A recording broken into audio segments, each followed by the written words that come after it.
เออสบายดีพ่อแม่พี่น้องปองปายวัดสุขุสุคนพี่น้องเอ้ยมาพบมาพอกันอีกแล้วพี่น้องเอ้ยสิพาพี่พาน้องมาเบิ่งบรรยากาศอ่าเขาเอิ้นว่าโรงแรมเนาะพี่น้องเนาะก็ชื่อเอิ้นว่าไอ้รีสอร์ทก็ได้เนาะถ้าเป็นอันบางคนก็ชื่อเอิ้นรีสอร์ทอยู่ที่เขตช่างเจี้ยงศูนย์การค้าสั้นหาเนาะพี่น้องเนาะพาพี่พาน้องเบิ่งบรรยากาศสวยงามไม่ดีพี่น้องเอ้ย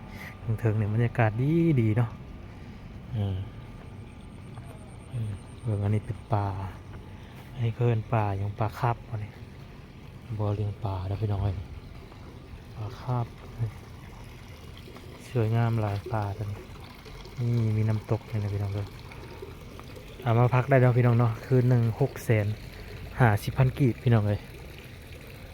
หรือประมาณอ่าบ่ฮอดเกือบ1,000 บาทเนาะตีไปเลยคืน1,000 บาทแต่เงินหยวนกับว่า200เน้นน้อย200เท่าไหร่ว่า230นี่ว่า220 หยวนบอกประมาณนี้เนาะบรรยากาศรอบๆพี่น้องเลยอากาศดีนี่ก็จะเป็นโซน B โซน E โซน D A เนาะแต่ละโซน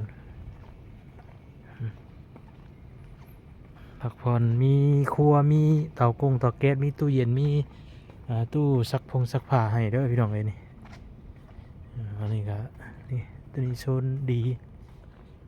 นี่บรรยากาศสวยงามพี่น้องเลยผู้ใดยังมาพักกะมาพักได้นะพี่น้องเนาะศูนย์การค้าสั้นหาบรรยากาศยามแรงพี่น้องเลยวันที่1 มีนา2569พี่น้องเลยคือว่า2026เนาะบรรยากาศท้องฟ้า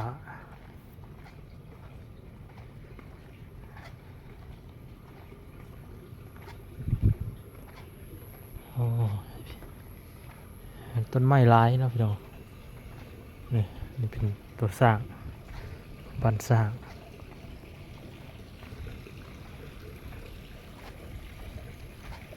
โอ้กว้างพี่น้องไอ้ทางเทิงนี่พาพี่พาน้องเลาะเบิ่งนี่ไว้กว้างเขตนี่นะ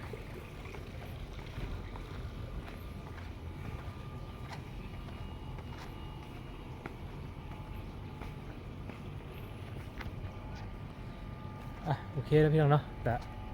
ให้พี่ให้น้องได้เบิ่งชั้นนี้ก่อนพี่น้องไว้คร่าวๆเนาะเดี๋ยวมีเวลาเดี๋ยวจะถ่ายให้พี่ให้น้องได้เบิ่งหลายกว่านี้พี่น้องเลยโอเคแล้วพี่น้องเนาะไปแล้วพี่น้องเลยไปดี